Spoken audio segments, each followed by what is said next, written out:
नहीं कि उसके पास जवाब नहीं, कुछ उसके अंदर हिम्मत ही नहीं है हमसे बात करने की, उसके अंदर पोटेंशियल ही नहीं है, एबिलिटी ही नहीं है कि वो हमें फेस कर सके, क्योंकि उसको डर ये लगता है कि कोई टेक्निकल बात कर दी तो मैं फंस जाऊंगा, क्योंकि इनकी नजरों में तो आते वैसे हम आरक्षण से हैं, लेकिन इनके कई गुना ज्यादा दिमाग से ऊपर है इनसे, क्योंकि हम जब इंटरव्यू देने जाते हैं ना तो ये बात बोलकर कोई जिसे झुंझुना जुमला, लेकिन उनको ये गलत फहमी है कि हम समझ गए जो उन्होंने कहा हम मान लेंगे, सब झूठ है, धोखा है। जब हम पहले गए तो बोला वाइस चांसलर साहब यहाँ नहीं है, वो बाहर है, और अभी डीन स्टूडेंट वेलफेयर ने आके बोला नहीं वाइस चांसलर साहब से मैं खुद पर्सनली मिलके आ रहा हूँ, लेके गए, वो लोग खुद ही बाहर आ गए, गेट पे ही खड़े हो गए, यूनिवर्सिटी के अंदर भी जाने नहीं दिया, क्योंकि पता था अब झूठ बोलना है, अंदर जाएंगे हो सकता है ये कुछ हल्ला वल्ला करें, तो वहीं आ गए। वहाँ आए तो बोला कि अभी ना हम अपनी टेक्निकल टीम जो है ना, वाइस चांसलर साहब ने कहा उनसे बात करेंगे, फिर लीगल ओपिनियन लेंगे, फिर आपको बताएंगे। तो उन्होंने थोड़ा वक्त मांगा है, तो हमने कहा कितना वक्त मांगा है, तो कोई लिमिट नहीं, और हमने कहा कि अच्छा तो फिर हम जाकर अपनी टीम को बताते हैं, तो जो वो बोलते हैं लीगल एडवाइस लेके आपको बताते हैं। तो आगे से कहते हैं डीन स्टूडेंट वेलफेयर, नहीं मैं तो अभी जा रहा हूँ क्योंकि मुझे गुड़गांव जाना है, मैं तो लेट हो रहा हूँ, बहुत दूर, और अगर मैं कुछ भूल रही हूँ तो आप बता दो। तो ये बात बोलकर कोई जिसे झुंझुना जुमला, लेकिन उनको ये गलत फहमी है कि हम समझ गए जो उन्होंने कहा हम मान लेंगे, सब झूठ है, धोखा है। जब हम पहले गए तो बोला वाइस चांसलर साहब यहाँ नहीं है, वो बाहर है, और अभी डीन स्टूडेंट वेलफेयर ने आके बोला नहीं वाइस चांसलर साहब से मैं खुद पर्सनली मिलके आ रहा हूँ। तो अब पर्सनली मीटिंग कैसे हो गई, जब हम गए तब क्यों नहीं हुई? क्योंकि हमें इतना तो पूरा पता है, 2021 की बात है, वाइस चांसलर साहब की parliamentary committee for the welfare of SC/ST में मैंने पेशी करवाई, शायद किसी को नहीं पता होगा।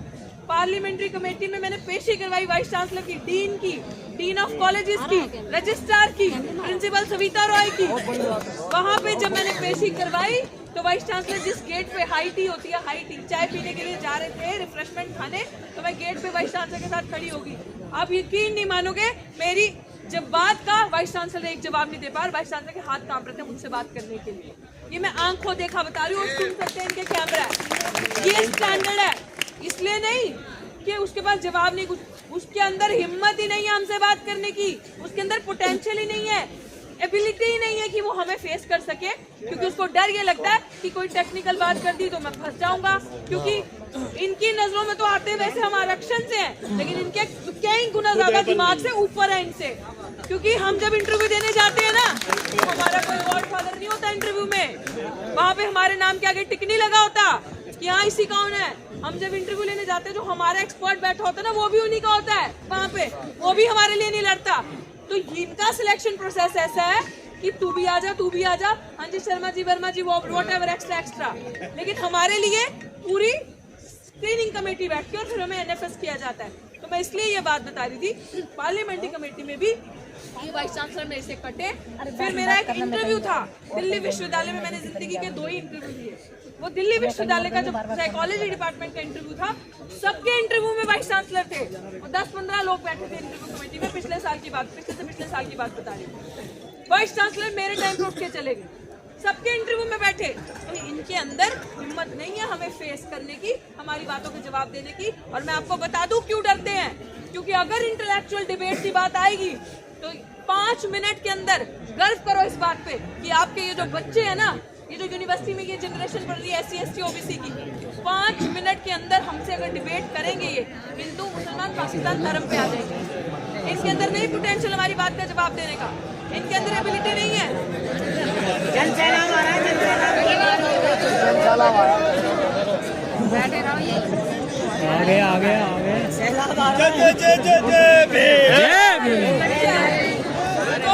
बात को सुनो, जो बात हो रही है वो बोलेंगे नहीं, वो भी हमारे परिवार के लोग जो आ रहे हैं, कोई बात नहीं।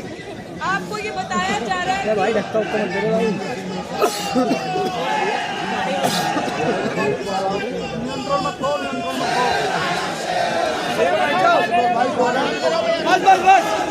बस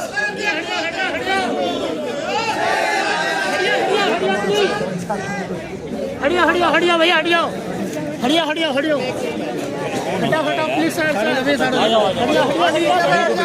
यहीं को बैठो साइड हो जाओ पीछे